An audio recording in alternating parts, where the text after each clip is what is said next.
We need to talk. Today I'm going to share not one, but three stories, a little shorter, but equally important. I lived them, I fought in them, I survived them, and all three times I reclaimed myself back again. So each one of these stories are about surviving, thinking, feeling, healing, betrayal. So this is for everybody and anybody who's ever felt invisible in their pain. Let's talk. Picture this. It was, I think, 2 years in my recovering from my brain injury. So everything was still raw. I was still healing. I was still really fragile emotionally, mentally, physically. And I was spending the holidays at home with my son. I bought a pool. He was laughing in it. He was splashing the water. And he was asking me to watch him hold his breath over and over again and again. Sunlight was dancing on the water, sitting there with I think a pop soda or something. And for a moment, just a moment, I thought, oh, this is it. This is healing. And it should have been healing, joyful, fun. And it was, until it wasn't. Because somewhere in the middle of it all, my brain just declared war on itself. Everything was fine until it wasn't. No triggers, no reason, no warning, nothing. One moment I was having fun, smiling, and the next moment I wasn't even in the moment. I wasn't there anymore. My amygdala, my faulty alarm system, suddenly just screamed, "You don't deserve this. No joy for you. You're not safe here. You're a bad dad. You're a fraud. Leave. Hide. Run." It didn't make any sense, but it felt real. And I went quiet. I disconnected. Everything went numb. And looking at my son, knowing I loved him more than life itself, but feeling nothing. The guilt, the waves of guilt, it drowned me. And that's the betrayal. Not the betrayal of someone, somebody else, but of the self. My injury just didn't only damage my brain, it kidnapped my logic and it stole my reasoning. It turned me into a cold stranger in my own body and my own skin. And if I learned anything then and there in that moment, it was that emotional regulation isn't about controlling your feelings. It is about befriending your feelings. My tears, they were not a sign of weakness. No. They were a Morse code from my brain letting go. My storms, they're not chaos. They were a lifeline to the now. And that crazy twisted glitch, that wasn't about my son. It wasn't even about me. It was a misfire of the brain. It was a wounded brain. It was a scrambled circuit in a healing soul. And learning this means I can and I could start taking that power, my power back. Not by trusting my broken thoughts, but by trusting my broken body. My internal feelings, they've never, ever lied to me. Not before, not after, not now. And of course, I loved them till the moon and the stars and beyond every single second of every day. And so I had to reclaim how to get my head into my body before my head infected my body. And how to recognize when the infection already started. Then, that's when I knew I was right in that time to fight and reclaim my body back again. And in that moment, I just started doing exactly the same thing he was doing. I was going on the water, holding my breath, But the difference, I would scream so loud that the world could hear me. I would scream underneath the water, letting out all my pain, anger, and fear. And after 10, 12 times, I settled back down again, back in the moment, in the now, back in my body, out of my head. So to all the men listening, I know about pain, and your pain is real too. And know it's okay to feel pain. Know your tears are sacred like mine. Embrace them. They are a beautiful blessing of cleansing out your soul. Your vulnerability, by listening, by crying, by talking, it's not a weakness. It is your superpower. Don't keep it in. Let it out. It could help you too. It helped me. And for everybody else. When a man says, I'm hurting, don't say man up. He's not thinking when he says, I'm hurting. He's actually feeling it and wanting to heal from it. So don't shut him down. Say, I see you. Because truly being seen for a man, that's everything. And I know now I'm not broken anymore. I'm alive. I said this before and over. I will say it again and again. And I'm healing at my own pace. And that, being alive, that is the bravest thing I can do. Just be alive. My second story. Almost 5 years ago, I danced naked in a thunderstorm. Yeah, I did. And it's not metaphorically, it is really literally. Rain was pounding on my skin, lightning was cracking open the sky, and the thunder was awakening my soul. It wasn't about and isn't about the beautiful poetry of me standing there naked in the storm. It is about my survival. It was about and is about reconnecting my fractured brain with my forgotten body. After my TBI, storm scared the hell out of me. Loud sounds, lightning, overwhelming senses, they all came at once, and I just needed to close my eyes and turn on music as loud as I can and not hear the thunder. And because my eyes were closed, not see the lightning. And I would sing as loud as I can. Strange enough, this one saved me. Let me explain. That night, I started what I now call my rain healing ritual. And now, because of that one night, when storms come, I feel safe and I walk outside, sometimes in my underwear, sometimes just in shorts, or I take off my shirt, depending on where I am, of course. And there's no shame, there's just honesty, and there's respect for the place and the moment. But I'm honoring my healing ritual. So here we go.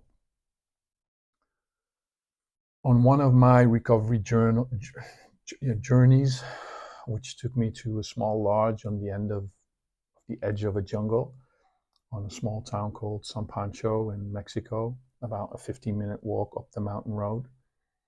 One night, I was lying in the bed, still riding a little bit, and I noticed that the sky shifted. It went from dark to darker to total darkness in about 5 minutes, I think. Silence at first, and then nature spoke. The animals, the wind, the rain tapping the roof, and then the lightning. 2, 3, 4, 5, the thunder. It was like a jazz solo written for me. And I felt something different, and it pulled me outside to my balcony.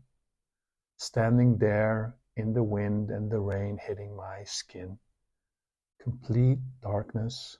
On the one side, the jungle and the shadows. On the other side, in the distance, the little town called San Pancho, and beyond that, the ocean. The lightning lit up the sky just for a few seconds, at the time. The smell of wet trees and the oxygen-rich air, it was like nature cracked me open too. All my senses came alive. My eyes, my skin, my ears, my nose, my smell. And for once, my brain just didn't panic. It was like it connected to the earth, to the now, to me. I just stood there naked in the dark, and I felt something. Like the rain and the thunder and the crackling was crying for me. Like the lightning opened the sky the same as my skull was fractured and opened. And somehow, slowly, I felt like I was stitching myself back together again. Nature was truly helping me reconnect my heart, my mind, my body, and my soul. Scientists would probably call this neuroplasticity or plasticity or something like that. I call it surviving the storm. I call it reclaiming and healing the body from the inside out. Now every thunderstorm, every tear, every time I choose to feel over numbness, I'm rewriting and I'm reconnecting to the brain.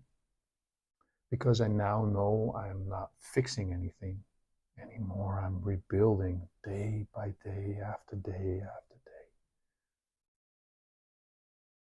So that really helped me. But there's still sounds and other triggers. The third story is about all the other ones. So if a spoon drops, I flinch like a gun went off. My friends say, man up, or worse, have a drink, or stop being like a girl. And alcohol with a TBI, especially in the first few years, would be like, putting gasoline on a house that's already on fire. So for me, manning up means hiding fears, hiding pains, hiding myself, hiding and not showing my feelings. So I shut down. I didn't show. I didn't share. I didn't talk about my feelings. I just say, I'm okay. I'm fine. Until I wasn't okay. Until I wasn't fine. Until my body and my brain and my emotions couldn't hold it in anymore. Society, as I see it and as I lived it, really hates broken people, especially broken men. My doctors told me it's all in your head, and I thought, yeah, no, Sherlock, that's where the injury is. Friends mocked me. They mocked my silence. Therapists doubted my words. They doubted my pain. They couldn't reconcile the MRI with how I looked. Too quick on his feet. Wasn't not hurt that bad. A woman's TBI, a woman with a TBI, they call hysterical. A man with a TBI, they call weak. Both are lies. I can only speak for myself, and I can't speak for every man, but I can say this.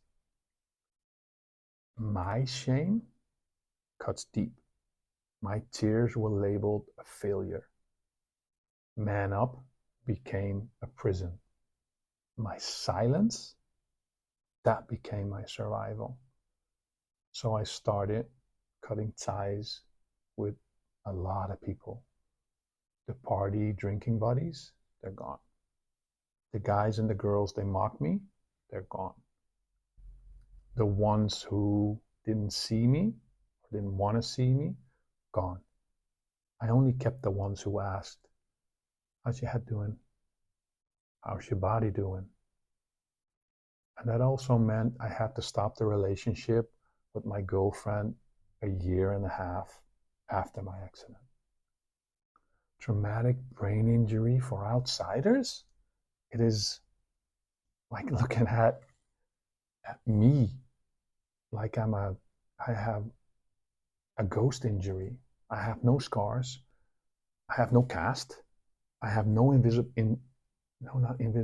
visible wounds. It's like an invisible earthquake. The foundation shakes, but there's no rubble. It's like a broken compass. Compass. You look fine, but on the inside you're lost. It's a storm behind your eyes. There's a fog, there's confusion, there's fatigue, and they're all unseen. A mask nobody notices. You seem okay, but you're just not. A glitchy hard drive. Everything's there, but it's all scrambled. It's a silent injury with loud consequences. A wound that doesn't bleed. Just think about it. And in the end, it's just you. It's you fighting a war no one sees.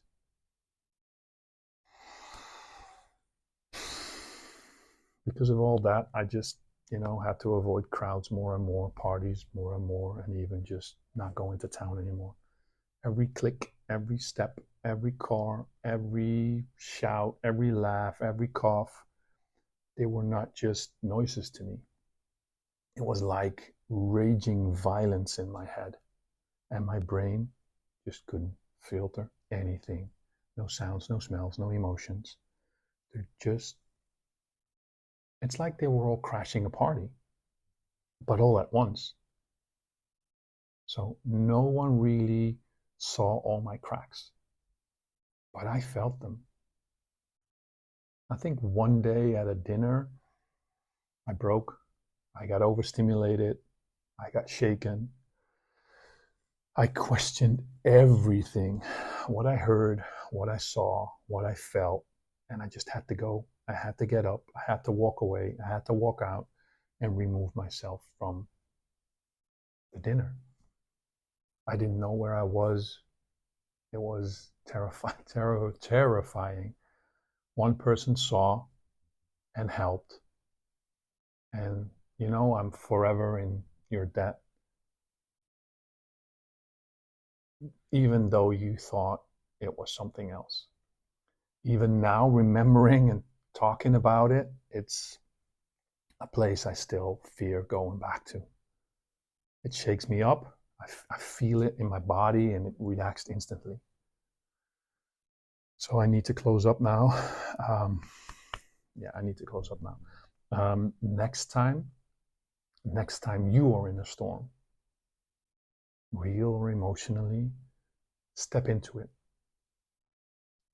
Let it wash over you. Let it remind you you are not broken. You are a human. And if anything I spoke about today resonates with you, please share this with a man you know who needs to see this because he needs to be seen too. Text him, call him, ask him, how are you feeling today? How are you doing today? And don't accept, I'm okay, I'm fine. Tell him that you see him. I see you. I'm here. Remember, silence kills. And connection heals. This is the end of 3. Until next time, keep dancing in the rain.